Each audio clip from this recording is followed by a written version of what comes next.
మానవుడి అత్యంత విశిష్టమైన సాహసకృత్యం సెల్ఫ్ రియలైజేషన్ ఫెలోషిప్ అంతర్జాతీయ కేంద్ర కార్యస్థానం లాస్ ఏంజలీస్, కాలిఫోర్నియా, ఫిబ్రవరి 29, 1940.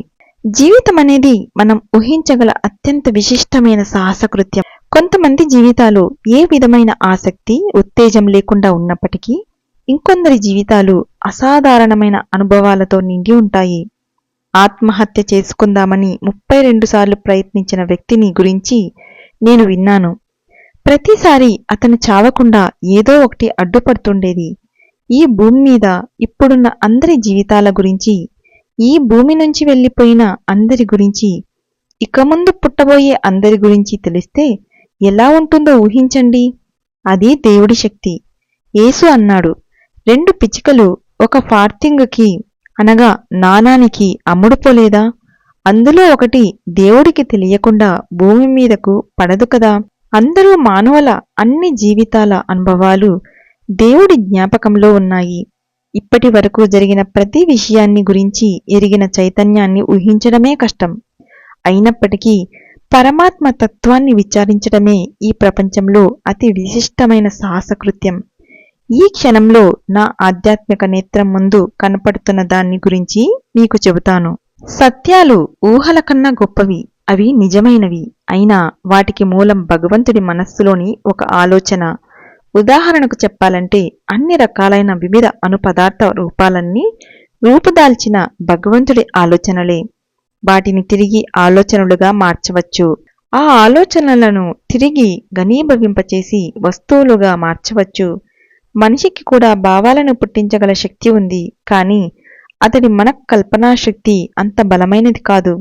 అతడి కల్పనాశక్తి గనక తగినంత శక్తివంతమైతే మానవుడు భౌతిక వస్తువులను భూమి మీద సృష్టించగలడు.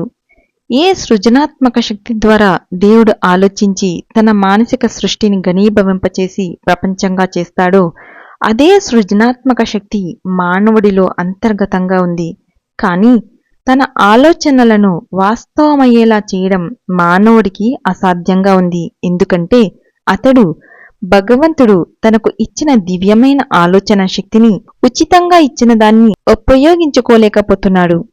మనం దేవుడి చైతన్యాన్ని గురించి ఊహించడానికి ప్రయత్నించినప్పుడు ఆయన అన్ని విషయాలు ఎలా గుర్తుపెట్టుకోగలడని ఆశ్చర్యపడతాం. ఎందుకంటే మనం ప్రతిదీ మన సొంత మానసిక సామర్థ్య స్థాయిని బట్టి విచారిస్తాం. మన సొంత అనుభవాల ఆధారంగా మనం అవగాహన చేసుకుంటాం. జ్ఞాపక శక్తి ఎక్కువ లేని వ్యక్తి ఇతరులకు కూడా తనలాగే జ్ఞాపక శక్తి తక్కువని అనుకుంటాడు. అయినప్పటికీ కొంతమందికి బ్రహ్మాండమైన జ్ఞాపక శక్తి ఉంటుంది. వాళ్ళు మొత్తం పుస్తకాన్ని అప్పజెప్పగలరు. బహుశా మీరు ఏ విధంగా కొన్ని వాక్యాలు గుర్తుపెట్టుకోగలరో ఆ విధంగా. మతిమరపు ఉన్న వాళ్ళకి ఇతరులు చక్కగా మర్చిపోకుండా గుర్తుపెట్టుకోగలరంటే నమ్మడం కష్టంగా అనిపిస్తుంది. నగల వ్యాపారి తన నగలను గుర్తుపెట్టుకుంటాడు. అకౌంటెంట్ తన పుస్తకంలో అంకెలు గుర్తుపెట్టుకుంటాడు. అదేవిధంగా దేవుడు ఈ విశ్వంలో తను సృష్టి చేసిన ప్రతీదీ గుర్తుపెట్టుకుంటాడు. సర్వశక్తివంతమైన తన శక్తితో ఆయన వెంటనే ప్రతి సమయంలో జరిగిన ప్రతి విషయాన్ని గుర్తుకు తెచ్చుకోగలడు. జరిగింది గుర్తుపెట్టుకోవడానికి దేవుడికి పరిమితులున్న భౌతికమైన మెదడు అవసరం లేదు. పరిమితులెరగని ఆయన చైతన్యం అన్నింటినీ ఎరిగినది. Thank you.